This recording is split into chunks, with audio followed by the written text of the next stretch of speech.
오늘 하나님께서 주신 말씀 보도록 하겠습니다. 누가복음 2장 1절에서부터 7절의 말씀입니다. 크리스마스는 성탄절이나 구세주 탄생일이라고도 합니다.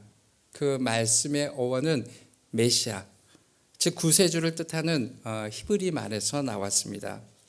그래서 구약 성서에서 전능하신 여호와가 낙원에 우리 인간들을 잘 살게 두었는데 죄로 인해서 추방당한 인간을 구원하기 위해서 구세주를 약속하셨습니다.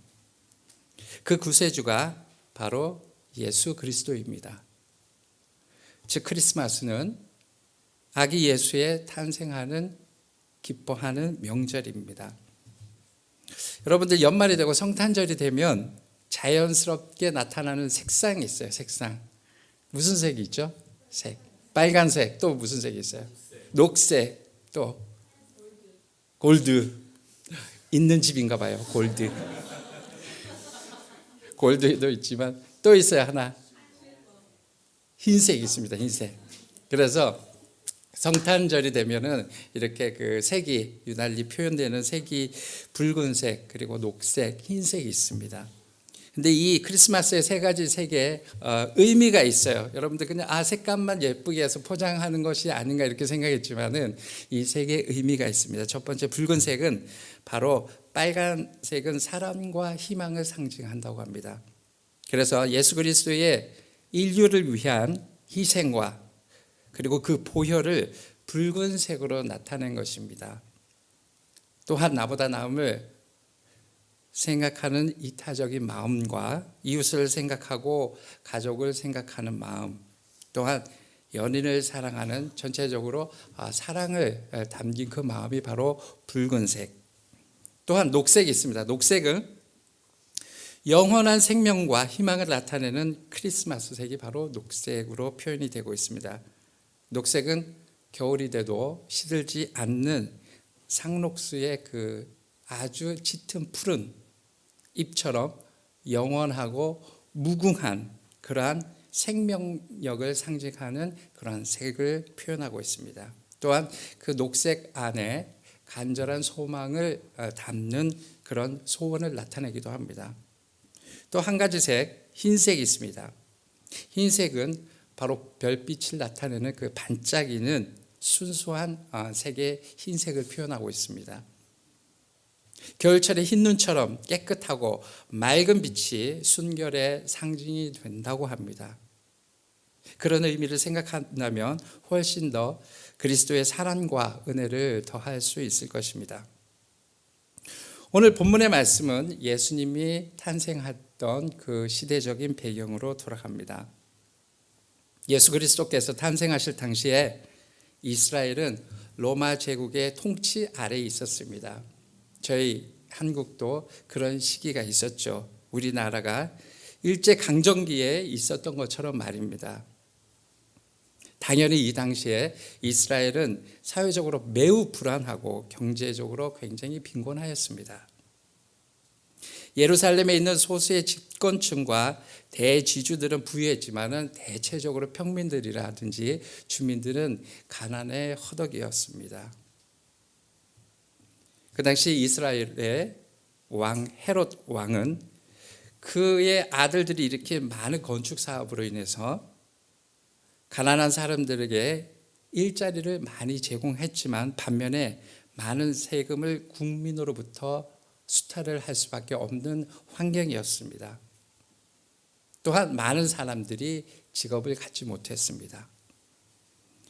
또한 이스라엘은 그 로마 총독으로 인해서 로마의 지배를 받아서 세금을 많이 걷어들이는 그 직업인 세리의 그 직업은 부정한 형태로 나타나기가 일쑤였습니다. 그래서 상전에 드려지는 헌금은 고위 성직자들의 착복과 종교적 세금 외에 로마 황제에게 바치는 세금이나 조공으로 사회적으로 세금에 허덕이는 납세자들의 그 고리대금업이 성행이 되었습니다. 그런 모든 결과가 가난에서 이루어진 형태였습니다.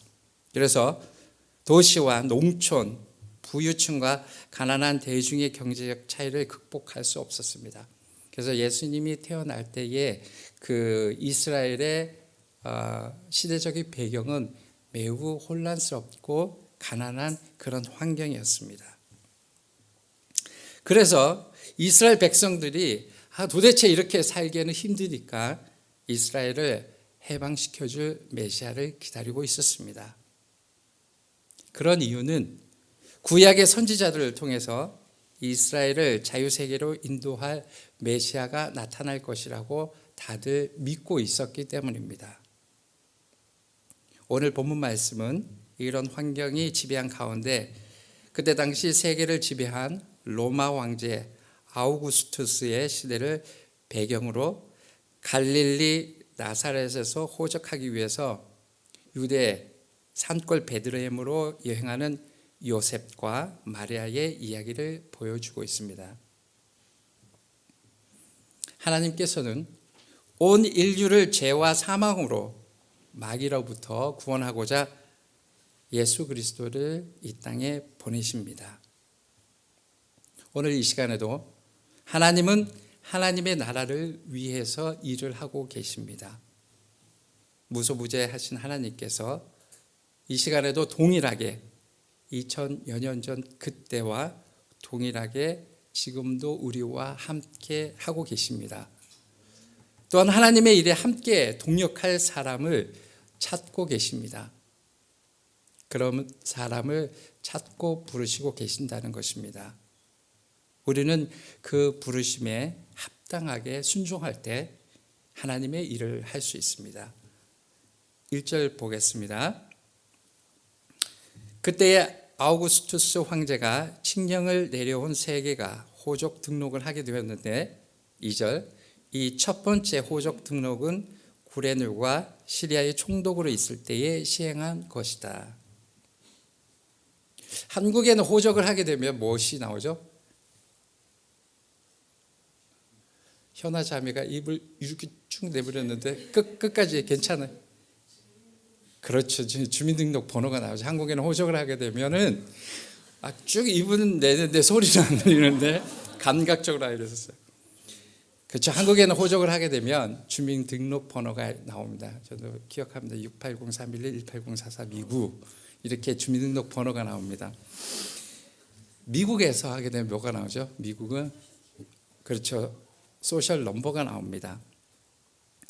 여러분들 그 자녀분을 키워봐서 알겠지만 미국 땅에서 아이가 태어나면 출생 신고를 하면 그 아이는 자연스럽게 소셜 넘버가 나오게 됩니다. 아우구스투스 황제는 로마 첫 번째 황제입니다. 그래서 그 탁월한 통치 능력과 현명하고 훌륭한 그리고 정치 뛰어난 행정력을 지니고 있습니다. 또한 유대의 문화나 종교, 생활 풍습들을 그대로 인정해 주었습니다. 저희 한국에서 일어났을 때 일제 강점기 시대와는 조금 다른 면이 있어요. 이스라엘은 로마 제국의 통치를 받았지만 되도록이면 유대인들의 생활 풍습은 허락해 주고 권장을 해 주었습니다.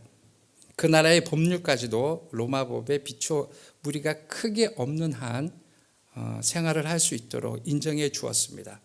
그런데 탁월한 정치 지도자인 행정가인 그가 자기에게 속한 나라들이 무질서하다고 생각하고 인구 조사를 실시합니다. 그런데 이 인구 조사 안에는 세밀하게 들여다보면 인구 조사를 통해서 세금을 걷어들일 목적이 들어있다는 사실입니다. 이때 당시도 세금을 다 내어야만 했습니다. 그 중에 가장 백성들이 불만스러웠던 게 바로 인두세였습니다. 인두세는 성인이 되면 누구나 내는 세금입니다. 그렇기 때문에 빈부와 상관없이 누구나 성인이 되면 세금을 내야만 했습니다. 상황적으로 살기가 힘들다고 말씀드렸죠. 그럼에도 불구하고 헤롯 왕은 로마 총독 그 황제에게 잘 보이기 위해서 세금을 걷어들이는 일에 앞장섰습니다. 그래서 바로 이 인구 조사를 하게 됩니다. 인구 조사를 통해서 어떤 집에 자녀가 몇 명 있고 얼마의 세금을 내야 되는지 알 수 있기 때문입니다. 그래서 인구조사에서 성명, 직업, 재산 그리고 친척 관계를 기억하였다고 합니다. 그래서 이 당시 인구조사는 결국 세금을 걷기 위한 수단으로 행했던 것이었습니다. 나라에서 여러 가지 목적을 설정해서 국민들에게 합법적 조공을 바치게 하기 위한 방법이었습니다. 구레뇨 시리아 사람은 아람 사람으로서 바로 그 로마 제국에서 황제가 임명한 총독입니다. 당시 유대는 시리아의 일부였는데 시리아의 황제가 파견한 총독입니다. 그래서 로마 제국에 합병되면서 유대 지역이 포함한 로마 제국의 통치국이었고 총독은 로마 제국으로부터 위임받은 명령으로 일반 이스라엘 백성들을 더욱 힘들게 하였습니다. 마찬가지로 그 다른 나라에서 있으면서 가장 서럽고 외면하고 힘들었던 경우가 나의 나라에서 통치를 받은 것이 아니라 다른 나라의 통치를 받으면서 행하는 모든 법적인 일을 행하였을 때의 일입니다. 더군다나 이때 당시 이스라엘은 너무 살기가 힘들었었고 또한 로마의 칙령으로 인해서 나의 나라의 존재가 없었기 때문에 어려운 가운데 있었습니다. 살기도 힘들데 더불어서 세금을 걷어들이는 일에 그들이 앞장서야 했기 때문에 더 많은 조공을 바쳐야 됐습니다. 그래서 로마 총독에 향한 이스라엘 민족도 하는 수 없이 세금을 내는 인구조사에 같이 참여하게 됩니다. 3절, 모든 사람이 호적 등록을 하러 저마다 자기 고향으로 갔다. 인구조사는 원래는 각 사람의 고향에서 하면 되었습니다.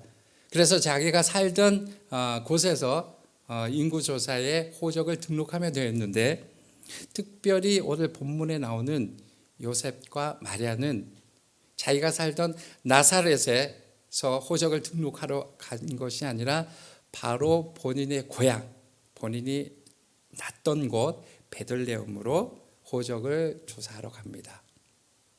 그 이유는 굳이 로마의 백성들이라든지 일반 사람들도 자기가 살던 곳에서 호적을 등록하러 가면 되는데 유대에서 옛날 전통적으로 내려오는 그 율법을 행하기 위해서 본 고향으로 가게 됩니다.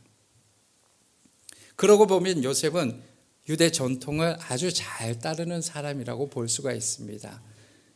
그래서 또한 요셉은 그 믿음이 특심인 그런 삶을 살고 있는 사람이라고 볼 수 있습니다. 아마도 유대인들은 민족적인 자주성과 자존심이 강했기 때문입니다. 유대 안에서도 자기의 그 믿음을 놓지 않고 하나님의 말씀과 섬김과 율법을 중시하면서 살았던 것이었습니다. 4절, 요셉은 다윗의 가문의 자손이므로 갈릴리의 나사렛 동네에서 유대에 있는 베들레헴이라는 다윗의 동네로. 요셉의 고향은 바로 베들레헴이었습니다. 그런데 요셉이 지금 살고 있는 곳이 갈릴리 나사렛이라는 동네였습니다. 우리식으로 표현하면 요셉의 본적지 혹은 원적지가 바로 베들레헴이었던 것이었습니다. 말씀에 나와 있다시피 베들레헴은 다윗 왕의 고향이었습니다. 또한 요셉은 다윗의 자손이었습니다. 요셉이란 인물을 보도록 하겠습니다. 요셉이란 이름은 하나님께서 더하신다라는 뜻입니다.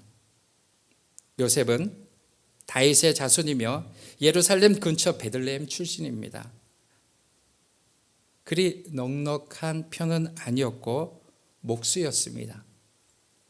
목수는 당시 연장을 들고 이곳저곳 옮겨 다니며 건물을 수리하거나 물건을 수리하고 보수하는 일을 하는 사람이었습니다. 말씀에 또한 요셉은 의로운 사람이라고 하였습니다. 그의 평소 생활 자체가 그랬습니다. 그는 율법을 충실히 지키는 정직하고 고든 사람이었습니다. 요셉은 하나님과 사람 앞에서 말씀에 의지해 정직하게 그리고 성실하게 살았던 건실한 유대 젊은이였습니다. 또한 말씀에 나오는 마리아는 요셉과 정혼한 지 얼마 되지 않아 그리스도를 잉태하게 됩니다. 이 사건은, 이 일은 요셉으로서는 이해하기 어려운 일이었습니다. 율법에 의하면 약혼자가, 정혼한 여자가 간음으로 임신을 하였을 경우 사형에 해당하는 죄이기 때문입니다. 요셉에게 있어서 마리아의 순결에 대한 진실성을 믿을 수도 있겠지만 어떻게 처녀가 남자 없이 그것도 하나님의 영으로 잉태했다는 사실을 믿는 것은 자신의 지식과 이성을 초월한 것으로 이해하기 어려운 일이었을 것입니다. 요셉이 이런 문제로 고심하고 있을 때에 여호와께서 요셉에게 천사를 보냅니다. 아들을 낳으리니 이름을 예수라 하라. 이는 그가 자기 백성을 저희 죄에서 구원할 자이다. 그때 요셉은 마리아가 메시아를 잉태하고 있다는 사실을 깨닫게 됩니다. 요셉이 천사의 말을 구약 성경에 대한 예언으로 알고 있었기 때문입니다. 요셉 또한 그 말씀을 의지하며 살았던 사람이기 때문입니다. 오실 메시아에 대한 예언을 알고 있었습니다. 그 꿈에서 그 믿고 있던 일이 주의 천사로 이루어졌으므로 믿음으로 순종하게 된 것이었습니다. 유대인들에게 전해져 오는 메시아는 여러 가지 기준이 있었습니다. 그 중에 가장 중요한 조건 중에 하나가 다윗의 후손이어야 했기 때문입니다. 따라서 비록 동정녀 탄생이라고 할지라도 그 가문은 있어야 했습니다. 따라서 다윗의 가문에 의로운 요셉을 택한 것이었습니다. 요셉이 다윗의 자손임을 선포하고 있습니다. 다시 밝힘으로써 예수님이 예언대로 다윗의 자손으로 태어날 것임을 강조하고 있습니다. 예수님께서 인간의 몸으로 다윗의 후손임을 강조함과 동시에 다윗 왕가의 후손이자 만왕의 왕으로 오실 예수께서 시골의 어느 곳에서 태어나심을 나타내고 있습니다. 오늘 나오는 베들레헴은 떡집이란 뜻이 들어가 있습니다. 베들레헴과 나사렛까지의 거리가 키로로 따지면 약 145km. 이때 당시에 그 거리는 걸어서 한 3일 정도 걸리는 거리라고 합니다. 그래서 요셉이 자란 곳 나사렛에서부터 베들레헴까지는 걸어서 3일 정도 걸어야지 도착할 수 있는 거리가 됩니다. 베들레헴은 다윗이 나서 자라난 곳이며 다윗의 동네라고 불리고 구약의 미가 선지자로 예언된 메시아가 태어날 곳이 바로 베들레헴이었습니다. 요셉은 매우 중대한 순간마다 자기 자신을 주장하지 않고 철저히 하나님 지시에 순종해서 아기 예수가 태어날 수 있도록 하게 됩니다. 요셉의 순종이 다윗의 동네 베들레헴으로 가야 했고 임신한 약혼녀인 마리아와 함께 하기로 결단하였습니다. 만삭이 된 약혼한 마리아를 그 먼 길을 데리고 베들레헴으로 함께 갈 수 있었던 것은 하나님에 대한 순종과 마리아를 사랑한 데서 나타날 수 있기 때문입니다. 여기서 마리아와 요셉의 순종은 매우 중요합니다. 하나님의 계획은 사람을 통해서 이루어지기 때문입니다. 마리아와 요셉은 자기를 부인하지 않았다면 이러한 순종할 수 없었던 것입니다. 하나님은 하나님의 일을 이루실 때 많은 부분에서 하나님께서 계획하시고 사람들의 순종으로 이루어가기 때문입니다. 5절 보겠습니다. 자기의 약혼자인 마리아와 함께 등록하러 올라갔다. 그때 마리아는 임신 중이었는데, 오늘 말씀이 계속해서 마리아가 잘 나오네요. 그래서 그런지 오늘 마리아께서 이 교회에 오시고요. 자, 빗대어서 생각한다면 더 그 말씀이 잘 이해가 가실 거예요. 자, 마리아를 아내가 아닌 약혼자로 부리고 있습니다. 이때 당시에 마리아와 요셉은 결혼한 사이가 아니고 약혼한 사이입니다. 지난주에 말씀의 가운데 지금의 생각하는 그 약혼의 개념과 이때 당시의 약혼은 바로 결혼한 사이로 인정하고 있습니다. 대신에 약혼의 기간 동안에는 본인의 남편과 동침을 할 수 없습니다. 훗날 이제 그 아내를 집에 초대해서 결혼식을 올리고 난 다음에 그 다음에 동침을 할 수가 있습니다. 그래서 이때 당시 법적으로 약혼한 사이가 임신을 했다는 사실은 큰 벌에 취하게 됩니다. 자기 남편과도 동침을 할 수가 없고, 그렇다고 해서 당연히 다른 남자와 임신할 수도 없는 사이이기 때문입니다. 그래서 이 마리아가 약혼 중에 임신을 했다는 사실은 매우 중요한 사실입니다. 또한 같이 동침을 하지 않았기 때문에 자기의 약혼녀가 정혼한 사이가 임신했다는 사실은 도저히 납득할 수 없고, 그 죄를 자기도 함께 져야 되기 때문에 어렵기 때문입니다. 또한 임신한 마리아의 무거운 몸을 이끌고 3일 거리를 요셉과 함께 동행한 이유는 정확하게 알 수는 없습니다. 여러 가지가 이야기가 있습니다. 내가 사랑했던 아내를 두고 그 고향에 두고 베들레헴에 왔을 경우, 만삭이 된 아내가 혼자서 아기를 받았을 경우 어렵다는 사실과, 또한 혼자 약혼자가 고향에서 아기를 낳았을 경우 얼마나 많은 사람들에게 비난을 받을 수 있을까요? 또한 어떤 어려움이 왔을 때 남편으로서 해결할 수 없기 때문에 그러한 환경에서 마리아를 데려올 수밖에 없었다는 이런 내용도 있습니다. 그러나 그 내용은 말씀에 나오지 않기 때문에 우리는 추측으로 볼 수 있습니다.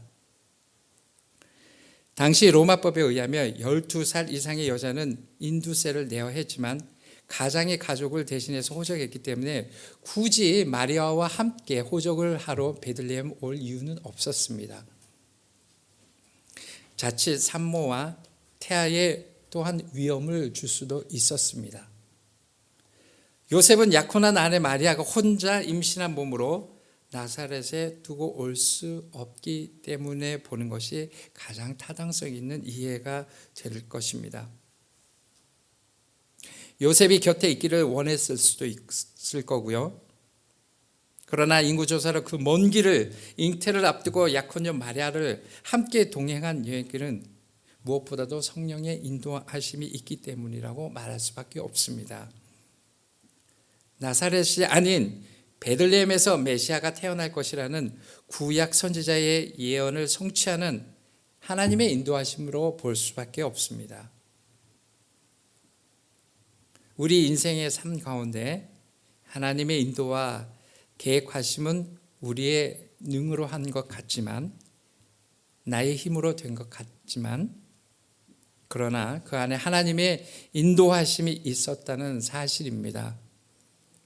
믿음은 그 계획하심과 인도하심에 대한 나의 순종을 내어드리는 것입니다.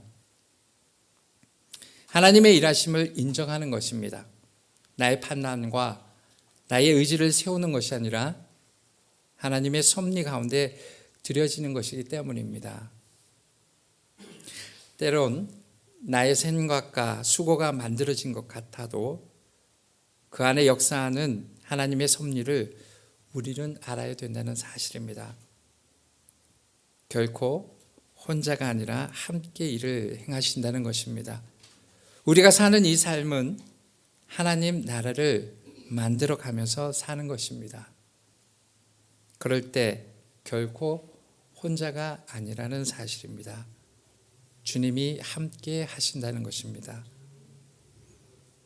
그렇게 내가 어떤 삶을 살고 있는지 어디에다 꿈과 희망을 두고 있는지, 나의 소명이 무엇인지 아는 것이 중요합니다. 이 세상의 삶의 목적을 알아야 합니다. 내가 이 삶을 사는 이유와 그 목적이 분명해져야 된다는 것입니다. 그렇기에 나의 삶의 목적지가 어디 있고 어디로 가야 되는지를 내 삶을 통해서 알아야 된다는 것입니다. 만약에 그 사실을 안다면 우리는 두렵지 않고 떨리지 않으며 믿음으로 나갈 수 있기 때문입니다. 세상은 빠르고 좋고 편리하고 풍성한 것에 은혜로움을 나누고 있습니다. 약하고 잦고 어렵고 힘들면 은혜가 없는 것으로 착각할 수도 있습니다. 하나님은 오히려 힘들고 어려운 곳에서 그 은혜와 사랑이 풍성해짐을 말씀하고 있습니다. 오늘 말씀의 후반부에 예수 그리스도께서 말 구유에서 태어나신 그 모습에 우리는 그 이야기를 볼 수가 있습니다. 6절, 그들이 거기에 머물러 있는 동안에 마리아가 해산할 날이 되었다. 하나님께서는 이 모든 것을 미리 예비하셨습니다. 본문 앞선 1장 하반절에 약혼녀 인간으로 오시는 어미로서 마리아를 예비하시고 순종하는 마리아의 이야기가 나옵니다. 하나님께서는 천사 가브리엘을 갈릴리 지방의 나사렛 동네로 특명을 받고 보냅니다. 특별히 다윗의 가문에 속한 요셉이라는 남자와 약혼한 처녀에게 가게 합니다. 그 처녀의 이름이 다름 아닌 누구였겠습니까? 누구였어요? 마리아였습니다. 마리아에게 가브리엘 천사를 통해서 보내게 됩니다. 마리아의 집에 찾아간 천사가 집안에 들어가서 말합니다. 기뻐하라, 은혜를 입은 자여, 주님께서 그대와 함께 하신다. 다짜고짜 천사에게 전해주는 말에 마리아는 그만 몹시 놀라지 않을 수가 없었습니다. 그 인사말의 의미를 갸우뚱하고 있을 때 천사는 다시 한번 말을 전합니다. 두려워 말라, 마리아야, 그대는 하나님의 은혜를 입었다. 그러면서 천사는 다시 설명을 해줍니다.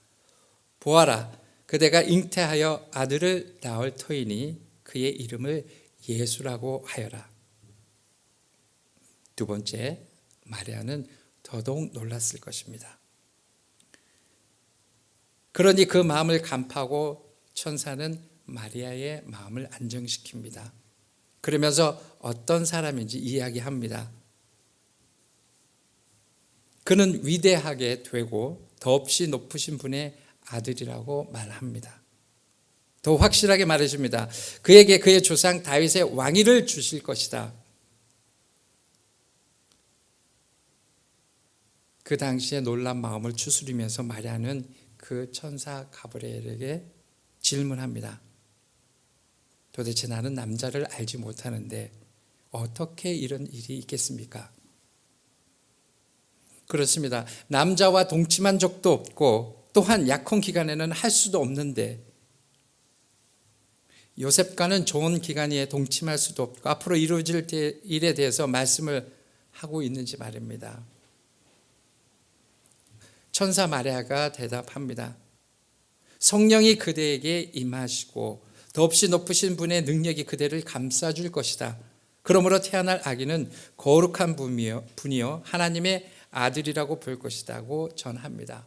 천사 가브리엘은 마리아에게 계속해서 예수 그리스도께서 잉태하실 하나님의 메시지를 전해주고 있습니다.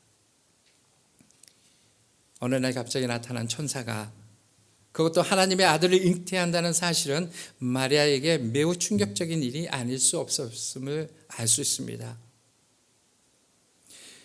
충격적인 사실에 대해서 알 수 있었던 마리아의 친척인 엘리사벳을 찾아갈 것을 일러줍니다. 이렇게 천사가 나타나서 뜻도 모를 그런 말을 전해준 마리아를 이해시키기 위해서 천사는 다시 이야기합니다. 너희의 친척 엘리사벳을 찾아갈 것을 알려줍니다. 천사는 마지막으로 하나님께는 불가능한 일이 없다라고 했을 때 마리아는 보십시오, 나는 주님의 여종입니다. 당신의 말씀대로 나에게 이루어지기를 바랍니다 라고 순종하게 됩니다. 우린 때에 따라서 하나님의 인도하심과 계획하심에 대해서 질문을 합니다. 너는 나와 함께 할 수 있겠니? 나랑 같이 갈 수 있겠니? 라고 했을 때 우리가 순종할 수 있는 그 마음이라는 사실입니다. 마리아 또한 지극히 평범한 유대 소녀였습니다. 예수의 잉태는 성령으로는 기적적이었지만 임신 과정과 출산은 일반 사람과 똑같은 과정을 지내고 있습니다. 이것은 예수님이 우리와 성장이 똑같은 인간이었음을 이야기하고 있습니다. 인간의 몸을 입고 오신 예수는 우리와 똑같은 출생과 성장 과정을 거쳤기에 모든 일에 우리와 한결같이 시험을 받으셨지만 죄 없으신 분이었습니다. 그래서 7절 마리아가 첫 아들을 낳아서 포대기에 싸서 구유에 눕혀두었다. 여관에는 그들이 들어갈 방이 없었기 때문이다. 여기에 아기 왕 예수께서 마구간의 구유에 탄생하신 의미가 중요합니다. 만왕의 왕이시고 하나님의 아들인데 왜 하필이면 그 많은 곳 중에 마구간 구유에서 탄생하셨을까요? 그것은 낮고 천한 곳에 생명의 빛으로 오셨음을 의미합니다. 마구간은 어둡고 쇠되고 아주 비천한 곳이었습니다. 가나안에 살던 베들레헴 사람들은 그때 당시 축사를 지을 형편이 못 돼서 자연 동굴로 외양간을 사용했다고 합니다.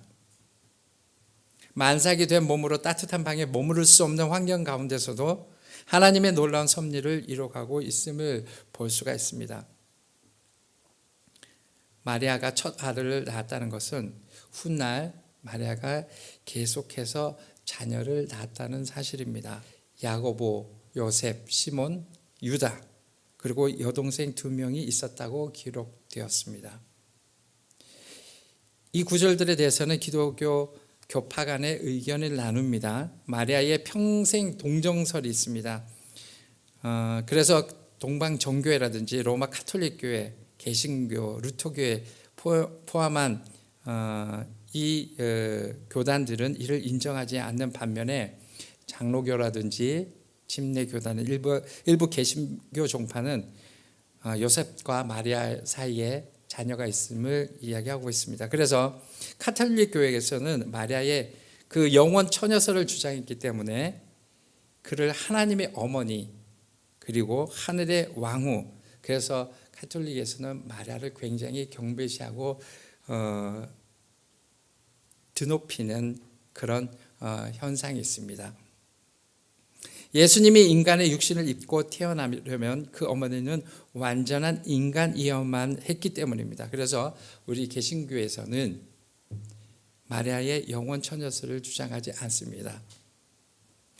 예수님이 인간의 육신을 입고 태어나려면 그의 어머니는 완전한 인간이어야만 했고, 또 말씀 마태복음에서도 마리아는 그 4명의 남자와 2명의 여동생을 낳았기 때문에 보통 우리와 똑같은 믿음이 좋은 그러한 어머니였다는 것이었습니다. 말씀에 포대기에 싸서, 포대기는 붕대와 같은 천으로 어린 아기의 손발을 가지려니 하여서 둘러싼 후에 끈으로 가마에 메었습니다. 아기의 신분과 계급은 이 포대기의 천의 품질과 가치로 판단되는데 그렇게 좋지 않은 품질의 포대기였습니다. 또 우리가 많이 보아왔던 그 구유, 동물에게 먹이를 주는 여물통이 나옵니다. 예수님께서 외양간에서 태어나셨음을 알려주는 유일한 단어입니다. 물론 그때 당시 호적을 하러 베들레헴에 사람들이 많이 모였기 때문에 사람들도 많이 있었지만은 요셉이 갖고 있는 그런 자금이 넉넉하지 못했기 때문에 방을 못 잡았을 수도 있고, 너무 많은 사람들로 인해서 할 수 없이 외양간에서 아기를 출산할 수밖에 없는 그런 환경이었을 것입니다. 여러분들 혹시 그 세상에서 가장 비싼 호텔의 숙박비는 얼마 정도 되는지 아세요? 얼마 정도 될까요? 한번 추측 한번 해보세요. 맞아요. 거의 9천만 원으로 나왔습니다. 영국 데일리 메일은 세계 최고 숙박비를 자랑하는 스위스 제네바의 프레지던트 윌슨 호텔의 스위트룸 로열 펜트하우스를 소개했다고 합니다. 이 스위트룸의 하룻밤 숙박 가격이 무려 7만 5천 스위스 프랑인데 이게 한화로 하면 9천만 원이래요. 숙박비로 시간당으로 계산하면 한 3,000불, 시간당 3,000불. 그래서 이 안에 스위트룸의 펜트하우스에는 총 12개의 침실에 12개 침실이 있고요. 체육관, 그리고 유흥실, 테라스 설치, 그리고 개인 요리사, 그리고 집사도 있고 경호팀이 추가로 배치된다고 합니다. 여기에는 누가 잠을 잤는가 보아하니 전 영국 총리 토니 블레어, 그리고 빌 게이츠, 그리고 여러분들 가수 중에 젊은 사람들은 가수 리한나 아세요? 리한나. 그리고 마이클 잭슨도 여기서 묵었다고 합니다. 예수님은 하나님의 아들이시고 전지전능하신 분인데 얼마든지 화려하고 좋은 궁전이라든지 아니면은 정말 화려하고 이보다 더 좋은 펜트하우스에서 태어날 수도 있는데 왜 하필이면 외양간, 마구간에서 태어났을까요?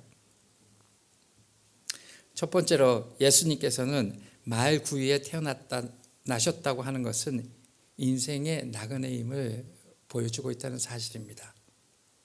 예수님이 나그네가 머무는 여관집 마곡간에서 태어나신 것은 예수님 자신이 이 세상에 이 육신을 입고 영원히 거할 것이 아니요 잠깐 다니러 왔다는 것을 보여주는 것이었습니다.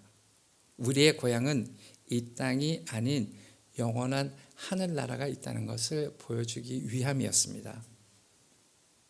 둘째로 마을 구유에 태어나신 것은 누구나 예수님께 올 수 있음을 보여준 것이었습니다. 예수님이 왕궁에서 혹은 호화롭고 거창한 소유의 집에서 태어난 것이 아닌 누구나 편하고 쉽게 찾아올 수 있는 환경의 모습으로 겉으로 화려한 모습의 것들이 아닌 진정으로 주님을 찾는 사람이면 누구든지 만난다는 것입니다. 세 번째, 구유에서 태어나신 것은 겸손한 모습이었습니다. 하나님의 아들이신 예수님이 하늘 영광 보좌 버리고 낮은 이 땅에 오신 사실입니다. 예수님은 인자가 온 것은 섬김을 받으려 함이 아니라 도리어 섬기려 하고 자기 목숨을 많은 사람의 대속물로 주려 함이니 말씀하셨습니다. 예수님이 이 땅에 오신 사건과 사실에 대해서 많은 메시지를 우리에게 전해줍니다. 12월은 무엇보다도 예수님이 이 땅에 오신 사실에 대한 그 믿음과 사랑, 그 은혜를 통해서 우리의 삶의 가이드라인을 정하는 귀한 시간이 되시길 주님의 이름으로 축원드립니다. 아멘. 이 땅에 오신 예수님께서 오셔야만 되었던 그런 배경과 또 그 낮은 자리에 오신 그 환경, 그렇지만은 우리에게 허락하신 것은 누구든지 찾아오면 만나시겠다는 그런 믿음의 표현으로 구유에 오셨습니다. 그 믿음 가지고 우리 잠시 고백하는 마음으로 기도하겠습니다.